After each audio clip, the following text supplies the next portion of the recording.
দুহাত বাংলো নন্দিনী চট্টোপাধ্যায়ের কেমন আছেন অভিনেত্রী?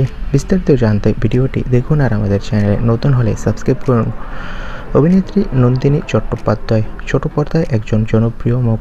একাধিক বাংলা ধারাবাহিকে তাকে মা জেঠিমার চরিত্রে অভিনয় করতে দেখা যায়। দর্শকের খুব প্রিয় অভিনেত্রী তিনি। দুর্গা ধারাবাহিকে দুর্গার মায়ের চরিত্রে তিনি দুর্দান্ত অভিনয় করেছিল। তার অভিনয় সকলের প্রশংসা কুড়িয়েছিল।